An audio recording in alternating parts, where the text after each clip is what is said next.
To start your adventure, you must establish an account if you are new to the game. To register, first, input your username and password. Take note that the password needs to be at least 8 characters long. Once you finish, click the student button. It may take a while registering. You can now log in after creating an account. Input your username and password and click the student button. You can now select your hero to begin with. You may notice the title, Academia Venture.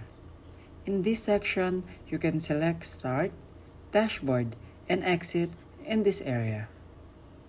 You can select your preferred topic and click the Start button to get started. Flowcharts, sequence, selection, iteration, and pseudocode are all included in the topic. We'll play flowchart in this game.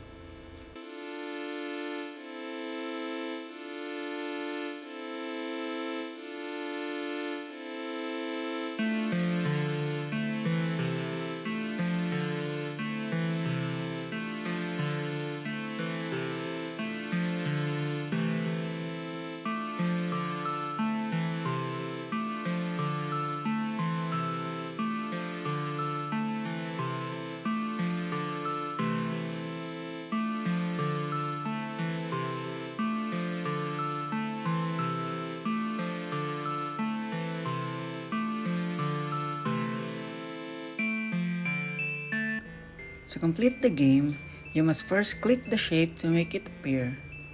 Then, you must organize the flowchart and click the Run button. To begin, you have to walk right. If an enemy is there, you can attack them. Otherwise, you must walk right to get the coins and finish the level.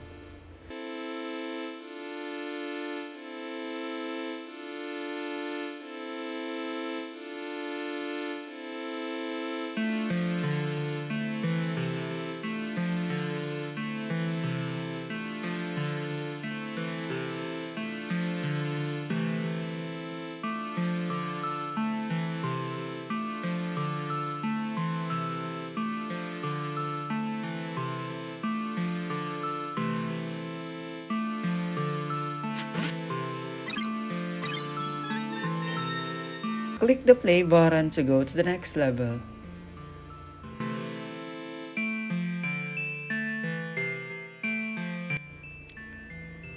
You follow the same steps to finish this level.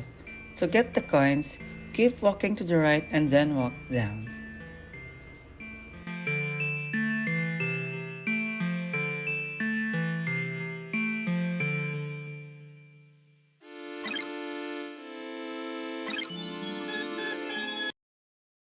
We're going to play sequence as our next topic.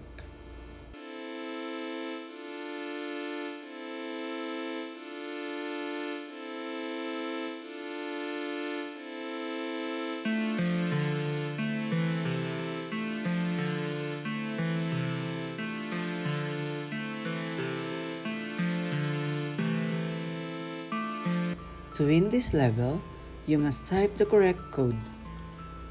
Here are some tips for generating the correct code.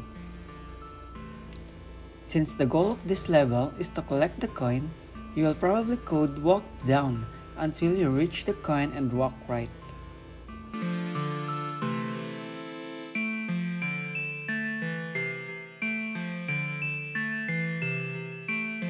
Once you have coded the correct code, you will click the Run button to complete the game. Click the Play button to go to the next level. You follow the same steps to finish this level. To get the coins, make sure you enter the correct code, which is to make a right turn, go down, and then make another right turn. Click the Run button to finish the game.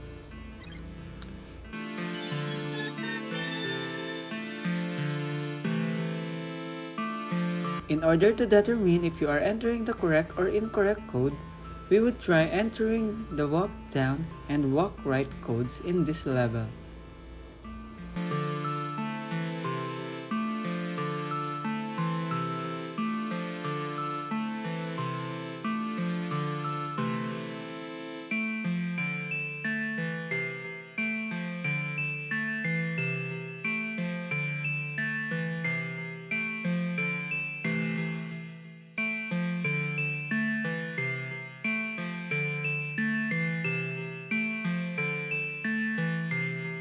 You should press the restart button to start over and enter the correct code because the current code is incorrect. We will now play the third topic, which is selection.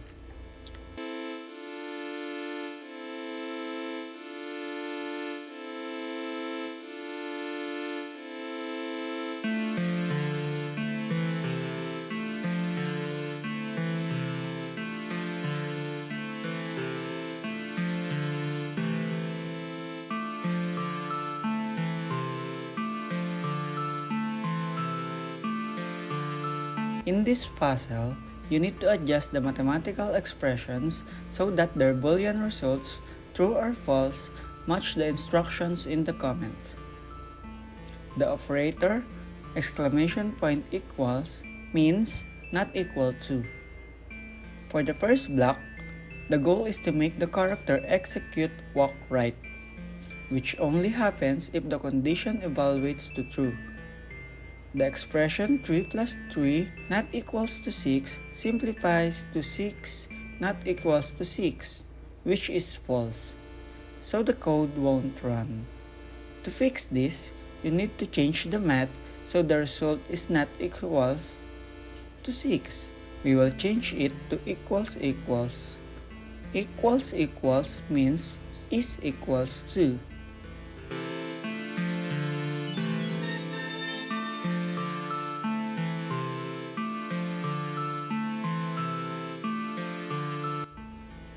You need to analyze the equation at this level.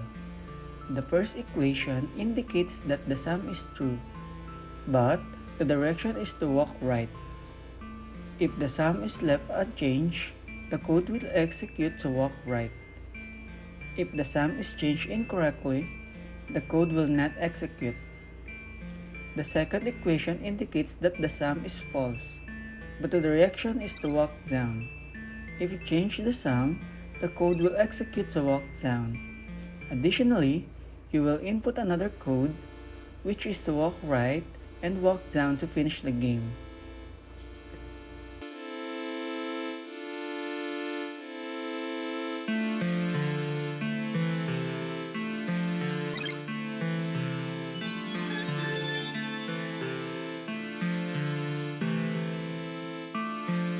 This level requires you to re-examine the equation.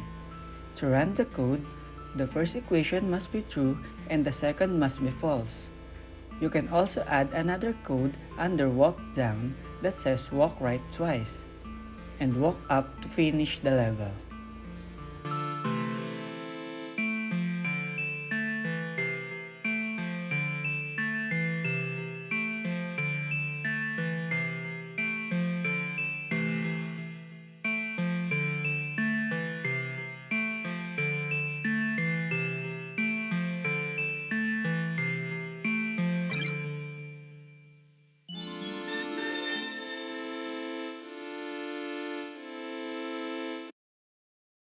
We will now go on the fourth topic, which is iteration.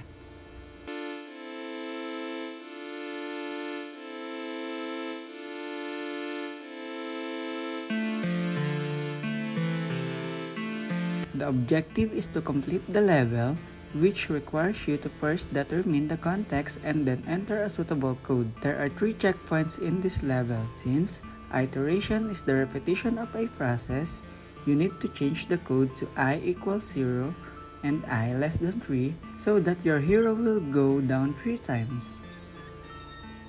You will follow the same procedures to finish this level. Determine how your hero will complete the game. Enter the quantity of checkpoints on your map, then change the code according to that quantity. To decide what code to enter, you should always evaluate the requirements at each stage. Since you must code 2 distinct directions, walking down and walking right in this level. You must code I less than 3 because there are 3 down and 3 right, and you must add walk down below walk right in order to get the correct code. In this level, in order to finish, you must pick one direction only since the other direction is given. Since the equation is correct, you must look on what direction your hero will go to finish the level. In this situation, your hero need to walk right but the code is to walk left, so possibly you need to correct the code according to its direction. You need to consider the path your hero will take to complete the level because the calculation is accurate. We will play with pseudocode as our final topic.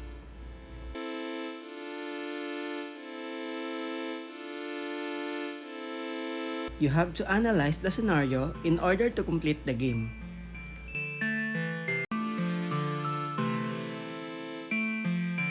Your hero must use the commands to walk down, left, then walk down after evaluating the situation.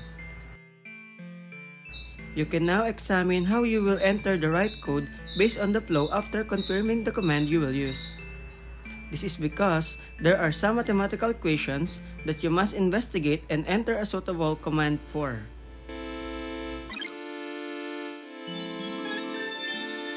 The best way to win this level is to analyze. Every game uses random coding. Therefore, you will have to consider how will you complete the game through analysis. We are now logging in to open the student's dashboard.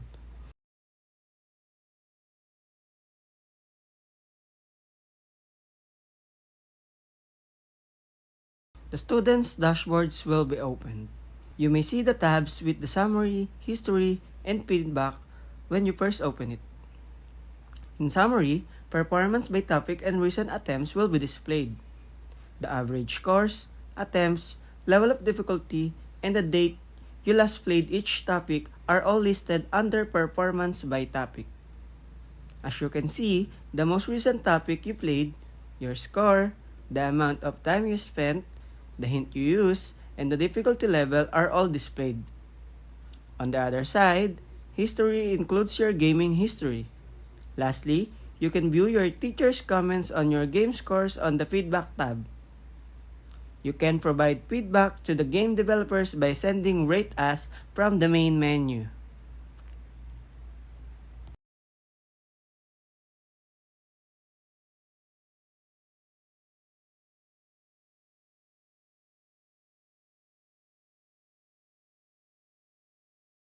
We are now going to log into the instructor's accounts to access the teacher's dashboards, which will allow us to view our students' game scores for each topic. When you first access the dashboard, you will see a summary of every student who has played the game, along with their name, average score, attempt, and most recent run. You can use the search bar to look up for your student's name.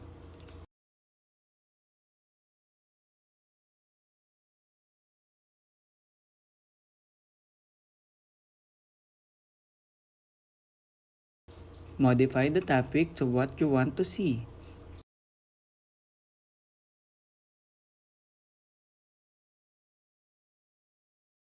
And adjust the difficulty level.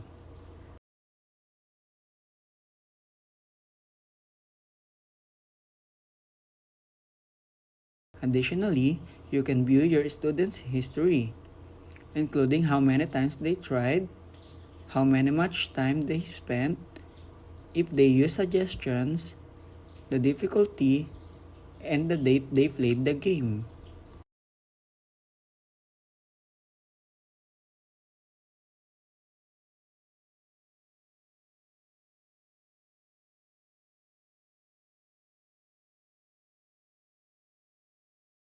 We will now proceed to the admin dashboard. In this video, you will see the admin dashboard and its functions. First, we will log in. In the admin dashboard, you will find the account info and log info sections. Under the account info, you can see the username, role, and available actions. You can also search for a specific username using the search bar. In the actions column, you have options to reset the password or delete an account. In the log info section, you can view the username, role, time in and time out, as well as the date. You can also sort by role, such as admin, student, or teacher. Next, we will log in as a student. We are showing the password because we will reset it. After that, we will log back in as the admin to reset the password.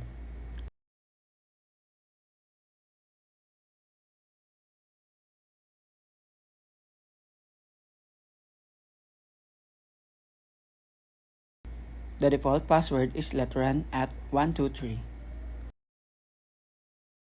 Now, we will log in again to see if it works.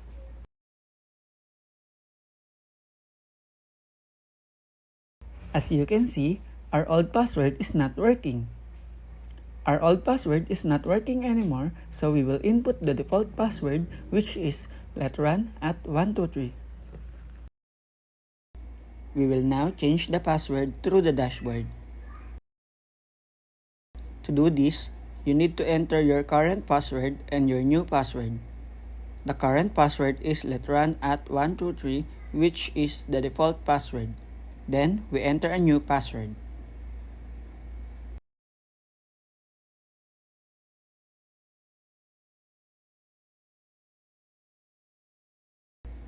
Finally, we will log in again to demonstrate that the password has been successfully changed.